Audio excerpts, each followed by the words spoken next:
Hey, what's up, guys? Michael Anthony here. It is Friday, April 19th. Tomorrow's opening day of Spring Gobbler in Ohio, baby. I'm pumped. I just saw a gobbler cross from my neighbor's field into my hidden field, like the hidden plot. There's actually clover and rye growing there now. That's the second time he did that. So it's a little after 9 a.m. Right around the same time he did it. So I have a pretty good idea where he's roosting, where he's coming from. So we're gonna get after it tomorrow.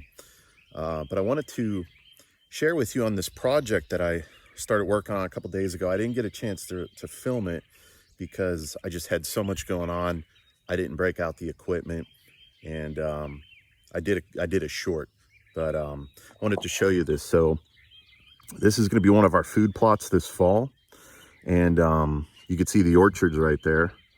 And then this whole field used to be a hay field. So this is still hay, but I took close to a half acre here, and it's an extension of the other food plot we have over here, which you can't see, but it's on the other side of this tree line.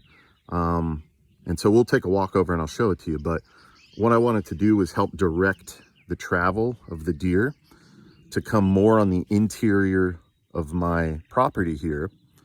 And you can see it's all fields out here, and have this as a food plot. And then we're going to have corn planted further out there. So you could think of that as destination plot. This is kind of in between destination and food. And then the other food plot is near the edge of bedding, the woods, cover. So that'll be primary hunting spot, although we'll probably put a stand on one of these pines to be able to cover this as well, because once the rut kicks in, they'll be cruising in and out of this. But I wanted to tell you what I'm doing. So I'm not using any herbicide on my property at all. So what I did was, it's April now. The soil temperature is up around 60, so perfect soil temperature to put buckwheat in. So what I did was I came in and disked this up pretty good. You could see I had to disc it up pretty good. And the reason I had to disc it was because I'm not using herbicide. And this was, heavy hay for many years. So we had to break up that topsoil and just get it tilled up because of all this hay and this grass in here, which we disked it up good, looks good. And then I came in and I broadcasted, it was about 35 pounds of buckwheat. And so that buckwheat will take off. It's a great smother crop. The deer like it as well. It's also good pollinator crop for the orchard right next to it. So that's good. So it serves multiple purposes. The bees and butterflies will be in here like crazy when that starts to flower. Now we're going to let that go to seed. We're going to let that buckwheat go to seed. So maybe in about anywhere from 6 to 8 weeks, the buckwheat will go to seed. That'll put us into, the June time frame. And I'm going to let the seed drop, right, and reestablish itself in the summer. So that way, in another 6 to 8 weeks, when it goes to seed again, before it gets there, when it's in the dough stage, I will come in and plant my fall food plot, which will put us around August. Then I'm going to crimp down the buckwheat before it gets to that seed stage. That way we get our fall crop growing up. That way I don't have to do any more disking or tilling, no herbicide. And it should work pretty well. So assuming it works out the way I'm planning, it'll go well. So we did something similar last year, but I didn't start it in the spring like I am now. So this one-time disking should work pretty good. And I'm not sure exactly what I'm going to put in as a fall food plot, but it'll probably include some rye, cereal rye. That'll be able to come up next spring, and then we can crimp that down. We won't have to disc this up. So no herbicide, and then eventually no till. But we had to till this up just for the first time. So yeah, you can just take a look at it. I came in, I broadcasted the seed, and then I rolled over it with a cultipacker, and it rained this morning. So perfect, right? And I'm not seeing any seed. So the cultipacker packed it in a bit, and that buckwheat takes off pretty good. So in the next few weeks here, we should have a good buckwheat crop coming up. So stay tuned for that. The other thing I was going to show you is on the other side. And what I'm going to do as well, one other thing I'm going to mention too. So you can see our cabin's really close here to this spot. I'm going to have Egyptian wheatgrass in this corner. The Egyptian wheatgrass is going to come down the edge here and end right about there. but I'm also going to put a little line of Egyptian wheatgrass kind of separating part of this food plot here. I'm probably not going to go all the way through, but maybe to this brush pile.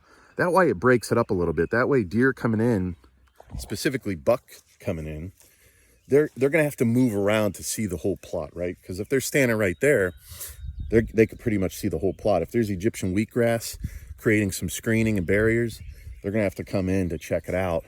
And if you're sitting there, it's going to give you a shot. If you're over on the other side, you could have a potential shot. Deer could potentially sneak up out of there, out of my neighbors, creep up this way. That's fine. The goal is to get them to travel more on the interior here. And I would suspect they would start to use this plot and then the corn as it gets dark.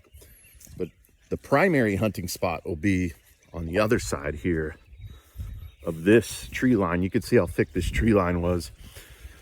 And I'm thinking about cutting out some of these lower branches so the deer could just kind of come right through here. There's some spots where they come through now, but it's kind of thick. I might just take out a few branches so they have little runways to get to this plot, but the other plot's right over here. And right now, the rye from last fall that was in this plot is growing.